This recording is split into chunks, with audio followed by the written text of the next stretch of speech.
आज जो है उन्होंने एक वीडियो भी जारी किया और उस वीडियो में ये कहा कि अगर कोई सीखना है तो सेवा से सीखे। सेवा मतलब आपके बैंक एसोसिएशन का एम्प्लॉय वेलफेयर एसोसिएशन। तो ये जो एक आदर्श रूप आपने प्रस्तुत किया है, इसको आपको बनाए रखना चाहिए। एक दो बात और मैं कहूंगा कि हम जो सरकार में सुनते हैं कि जो SC ST के जो आप लोनिंग करते हो या जो आपके टारगेट होते हैं, उनमें आपको मैं सोचता हूँ कि थोड़ा सा खुले रूप में बाहर आना पड़ेगा आपको। अभी भी कई अधिकारी आपके या कई अफसर जो हैं उसको औपचारिकता के रूप में या फॉर्मेलिटी के रूप में देखते हैं। अब हालांकि थोड़ा उसमें सिस्टमेटिक कमी भी है कि वो आपकी फिर ACR खराब हो जाती है, रिकवरी वापस नहीं होती है, आपसे पूछा जाता है। अब इस पे तो बहुत बड़ी बहस हो सकती है कि कितने पैसे डूब गए, कौन ले गए, क्या हो गया, कितने बड़े लोनिंग हुए, वो तो एक अलग मुद्दा है। लेकिन फिर भी आपको जहां भी मौका मिले तो ये जो छोटे छोटे लोन हैं या जो हमारे दलित वर्ग के जो आदमी आ रहे हैं, आपको पता है कि यहाँ पे एक वो भी एसोसिएशन बना हुआ है, जैसे ये फिक्की और फोर्टी और ये जो बनते हैं federation of Indian chamber of commerce और राजस्थान ट्रेड एसोसिएशन बने हुए हैं। उसी तरह से एक डिक्की भी बना हुआ है, पता नहीं आपने सुना है नहीं सुना। और वो डिक्की का मतलब यही है कि दलित इन्वेस्टमेंट इंडस्ट्रियल फेडरेशन, और जिसमें सारे दलित व्यवसायियों ने, दलित लोगों ने इसको बनाया है। तो ऐसे संगठनों को भी आपको प्रोत्साहित करना चाहिए, क्योंकि वो लोग भी मैं देखता रहता हूँ काफी इधर उधर भटकते रहते हैं। तो ये जब तक आप नहीं करोगे तब आपके होने का फायदा मिलना चाहिए। एक हमारे अफसरों में हमारे जनरली सामान्य बात ये आती है कि खुद बन जाते हैं और खुद बन के बस ठीक है मैं बन गया और मैं अपने परिवार तक या अपने घर तक सीमित हो गया। और फिर जब पूछते हैं कि भाई आपने अपने समाज के लिए क्या किया या आपने अपने उनके लिए क्या किया, तो ये कहते हैं कि इन्होंने मेरे लिए क्या किया। कुछ अफसर यहाँ तक कह देते हैं कि भाई मैं अगर IAS बना या मैं कलेक्टर बना या मैं कुछ भी बना तो ठीक है, मैं मेरी मेहनत से बना, समाज ने मेरे लिए क्या किया इसलिए मैं इतना ज्यादा। कुछ अफसर अपने आप को थोड़ा दूर भी रखते हैं कि ठीक है यार मैं अपना तरीके से, कुछ अफसर खुले में रखते हैं, कुछ अफसर हर तरह के होते हैं। इसलिए आपसे मेरा एक ये भी आग्रह है कि देखिए, अगर किसी और को शर्म नहीं है तो फिर हमें क्यों शर्म आनी। हमारे हमारे हमारे लोग हैं जो मतलब सरनेम लगाने में भी शर्म आती है। कई लोगों को आप जाके पूछिए भाई तुम अपना सरनेम क्यों नहीं लगाते, अरे साहब वो सरनेम लगाएंगे तो अगला क्या सोचेगा। अरे भाई जो दूसरे लोग हैं, दूसरे लोग अपने सरनेम लगाने में नहीं झिझकते, तो आप अपना सरनेम लगाने में क्यों झिझकते हो। ये कारण इसलिए, इससे कहते हैं एक सिंड्रोम है। ये सिंड्रोम ये है कि चूंकि व्यवस्था ऐसी रही 5000 साल 4000 साल रही, बात भी सही है, उस व्यवस्था में थोड़ा विभेद था और उस विभेद के चलते अभी भी स्वरूप थोड़ा बहुत वो होता है जिससे ऊंचा नीचे देखने की नौबत आती है। इसलिए लोग शर्म से कहते हैं यार कि ये अगर पता चला तो लोग ऊपर नीचे करेंगे, मेरे साथ ऊपर हो जाएगा, इसलिए इस बात को करने के लिए। लेकिन ये भी प्रकृति का नियम है कि इस तरह की जब व्यवस्था हो तो उसको सुधारने के लिए जितना हिम्मत से, जितना खुले में, जितना जिसे कहना चाहिए एकता के साथ आप सामना करोगे, आप आने वाली 20 पीढ़ियों का रास्ता आसान करोगे।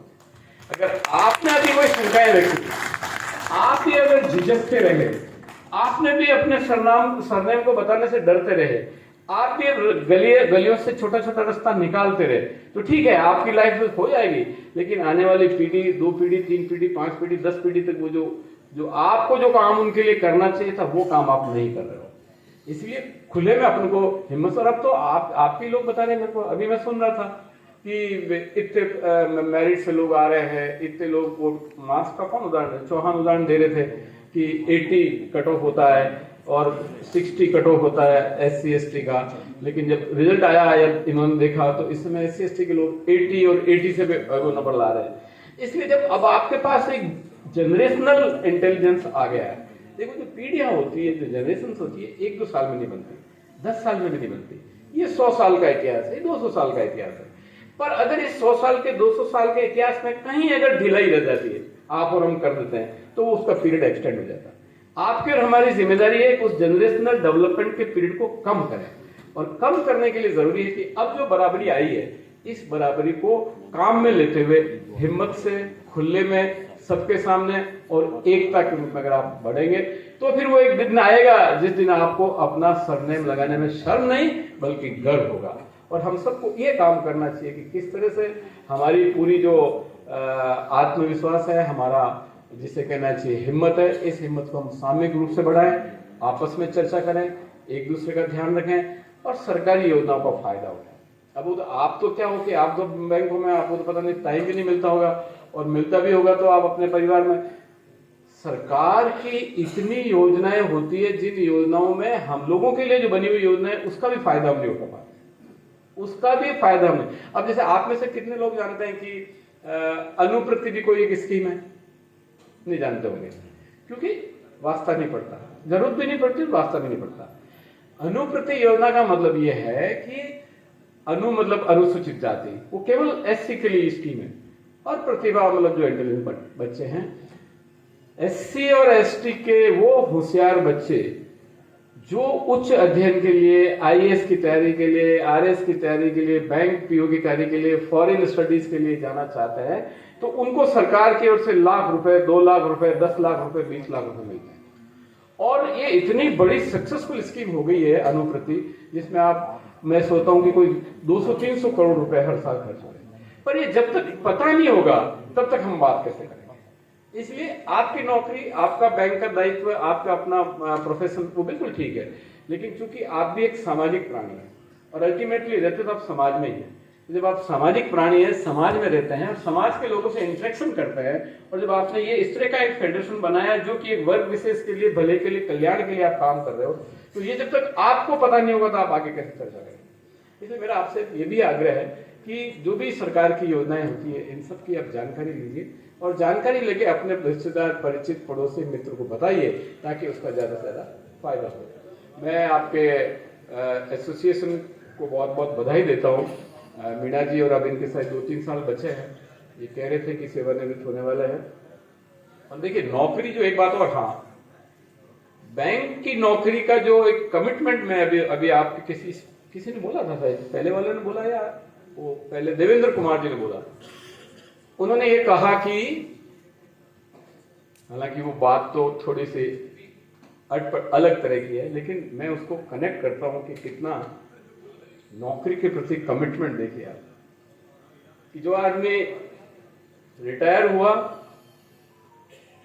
और रिटायरमेंट के उसी रात में उसने अपनी जिंदगी से रिटायरमेंट लिया। कौन थे वो पहले वाले? आरपी सिंह साहब। आरपी सिंह। हाँ, भगवान सबको 100 साल की उम्र करे, और हमारा ऐसा कोई उपचार नहीं, जितना आदमी जीवित रहता है अनुभव का फायदा मिलता है। लेकिन आप देखिए कि क्या भगवान ने भी क्या संयोग बैठाया। हालांकि मौत और कोई उनके हाथ में नहीं है, लेकिन भगवान का भी संयोग देखिए कि जिस दिन उनकी सेवानिवृत्ति हुई, उत्कृष्ट सेवा करी। आपके फेडरेशन के अध्यक्ष थे वो? Yes sir. हाँ, आपके फेडरेशन के राष्ट्रीय अध्यक्ष थे, और राष्ट्रीय अध्यक्ष ने अपनी नौकरी को अलविदा किया, और उस दिन उन्होंने अपनी जिंदगी को भी अलविदा किया।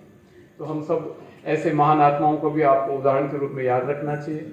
आपके फेडरेशन के जो नेता हैं, सहयोगी, बड़े मेहनत करते हैं। ये मैं तो अभी सुन रहा हूँ उनके, जनरली ऐसा होता है कि भाई ये तो नेता है, ठीक है, अध्यक्ष बन गए, ये कर गए, वो कर गए, जगह जगह संगठन में होता है, लेकिन ये बड़े सिंसियरली और जिसे कहना चाहिए कि कमिटेड रूप से आपके एसोसिएशन के लिए काम करते हैं। जो इन्होंने आपका लेखा जोखा आपके सामने दिया, तो हमको ऐसे संगठनों को भी आगे बढ़ाना चाहिए। जब तक एससी एसटी के लोगों के संगठन मजबूत नहीं होंगे, कल्याण के कई तरीके हैं, जो वर्षों से दबे हुए लोगों को कल्याण के कई तरीके हैं, पर उनमें से एक तरीका यह भी है कि उनकी आवाज के रूप में जो उनके प्रतिनिधि, उनके जो संगठन बने, जब तक आप उनको मजबूत नहीं करोगे तब तक वो बात आपके आगे मजबूती से उठा नहीं पाएंगे। इसलिए ऐसे संगठन की भी आपको बहुत बहुत बधाई। और मेरे को आपने बुलाया, दिनेश खारा जी ये ठीक कह रहे हैं। अब देखिए आप कैसे सहयोग बैठता है। हम लोग 84 बैच के हैं, वो भी और मैं भी दोनों, और उस समय जो ट्रेनिंग मॉड्यूल था, उस ट्रेनिंग मॉड्यूल में हम लोगों का वो LHO दिल्ली था, भारत भट्टाचार्य उस समय CGM थे, और उसके बाद जो मॉड्यूल मिलता था वो देहरादून मॉड्यूल था हमारा, और फिर वो आगे RM, उन दिनों RM होते थे, आजकल जो आप DGM के तो उन दिनों RM कहा करते थे। तो फिर मैं उधर कई ब्रांच में था, गोपेश्वर बद्रीनाथ के पास। उस समय फिर हमारा जो ट्रेनिंग का तीसरा मॉड्यूल था, तीसरा फेज है, मुझे याद नहीं आ रहा, हम लोग पाटलिपुत्र गए थे, जो पटना है, और वहाँ पे आपका स्टेट बैंक ऑफ इंडिया का ट्रेनिंग सेंटर भी है, पाटलिपुत्र कॉलोनी बोरिंग रोड पे है जी। हाँ, देखा होगा आपने, राइट। तो हम लोग दिल्ली से ट्रेन में बैठ के गए थे, राजधानी एक्सप्रेस में पटना। तो वो तो मैं इधर जोधपुर से आ रहा हूँ, कोई कहाँ से आ रहा है, उनकी टिकट रेलवे बुक कर, ये आपका बैंक वालों ने टिकट विकेट बुक कर दिए थे। तो उस कंपार्टमेंट में जाने के बाद ही हम अंदर घुसे, तो फिर वो आपस में परिचय होता है। तो उस समय एक दुबला पतला सा लग, मैं भी उस समय दुबला पतला ही था, और वो भी वैसे ही दुबले पतले से, कुर्ते पाजामा में, चश्मा उस समय भी लगता था, आज भी लगता होंगे, तो मेरे उस समय भी नहीं लगता था, आज भी नहीं लगता है। तो हालांकि फाइलें तो मैंने भी कम नहीं देखी उनसे, भगवान की कृपा है। तो एक दुबला पतला लड़का कुर्ते पाजामे में बैठा था और बोले कि दिनेश खारा। मैंने कहा हम तो मारवाड़ से आते हैं, इसलिए हम तो दिनेश मीठा समझते थे, दिनेश खारा कैसे हो गया। तो इस तरह से चलते पहली बार हम वहाँ मिले, और फिर हम पाटलिपुत्र तक, उन दिनों 24 घंटे या 18 घंटे की ट्रेन दिल्ली से चलती थी, उस कंपार्टमेंट में हम लोग दोनों गए। फिर वहाँ स्टेट बैंक ऑफ इंडिया का जो ट्रेनिंग सेंटर है वहाँ गए, और हम लोग वहाँ से 3 वीक्स का ट्रेनिंग था, 3 सप्ताह हम लोग एक ही साथ रहे थे। और अभी जब वो मिले मेरे से, तो वो कहने लगे कि आपको याद है क्या? मैंने कहा क्या? मैंने सोचा यही कहेंगे कि ट्रेन में खारा मीठा हुआ था, या यही कहेंगे कि पाटलिपुत्र कॉलोनी में रहते थे। उन्होंने ये नहीं कहा, उन्होंने ये कहा कि आपको पता है हम लोग एक वो छोटी मिनी बस करके पटना से हम लोग काठमांडू गए थे, और पूरा रात भर ट्रेवल करके फिर नेपाल में एंटर करके हम काठमांडू गए।